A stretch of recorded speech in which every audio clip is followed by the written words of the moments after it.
In a year-long investigation, our Washington, D.C. Scripps Bureau discovered Detroit had one of the worst suspicious fire rates in the entire country. Some people just want to watch the world burn. Welcome to WatchMojo's Top 5 Facts. In today's installment, we're counting down the top 5 facts about arson. Before we begin, we publish new videos every day, so be sure to subscribe for more great content.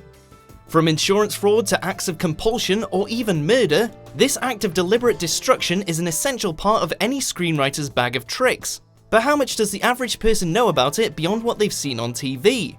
Come along as we sift through the ashes of this incendiary topic.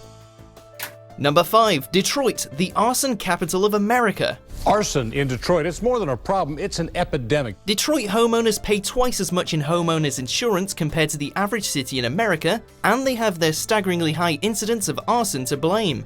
For whatever reason, Detroit's history has always burned bright with arson, from the flame-crazy riots of 1967 to the Devil's Night tradition of setting fires across the city.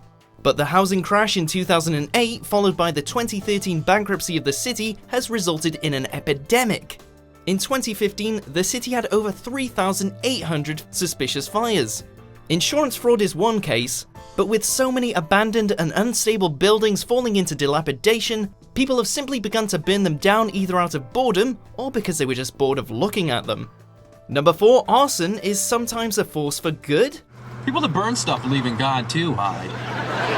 In 1834, fire marshals arrived on the scene of a reported fire at the mansion of a well-known New Orleans socialite, Madame Delphine Lalaurie. In the process of putting out the fire, one of her slaves was found chained to the stove in the kitchen.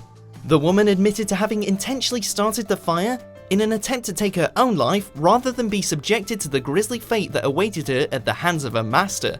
She told the authorities about Lalaurie's torture chamber, in which they then found numerous mutilated slaves.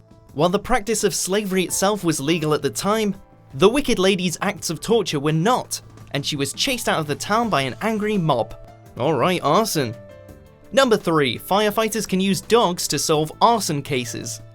Most people have heard about canine units being employed at airports to sniff out drugs or find bombs. But did you know that arson investigators actually use canine agents known as arson dogs to investigate suspicious fires? Hot diggity dog! Arson investigators have a specialized education in fire scene investigation, a distinct branch of forensic science. Similarly, these helpful dogs are expertly trained to identify arson-specific scents such as butane, kerosene, gasoline, and other known accelerants commonly used by arsonists, as well as identify evidence used as an act of arson found near the scene of the crime. Most impressively, they can even track or pick out an arsonist from a crowded area using their keen sense of smell. But that's how much a revered member of our arson task force, Riley, has become. Number 2. Son of Sam, aka the .44 caliber killer, was also an arsonist. Most people have heard of this notorious New York City serial killer who, in the mid-1970s, captivated the media, terrified the citizens, and mocked the police hunting him. On the long list of things that the police failed to figure out about David Berkowitz before his capture was the fact that he was a pyromaniac. While the Son of Sam was careful and methodical with his killings, his arsonist tendencies were somewhat less under control. He drew attention to himself with a bizarre incident involving fire and bullets on his neighbor's front porch. Following his arrest, his journals were recovered, in which he detailed literally hundreds of fires he had set. By his own estimation, he set over 1,400 fires compared to only 6 murders. You finally got me. And now that I got you, who is it that I've got? You know.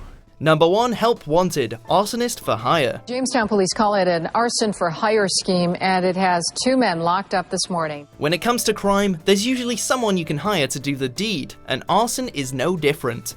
In perhaps the most significantly documented case, 22 individuals, including a former fire department arson squad captain and a retired police arson detective, were arrested in the Boston area for their involvement in an arson for hire ring.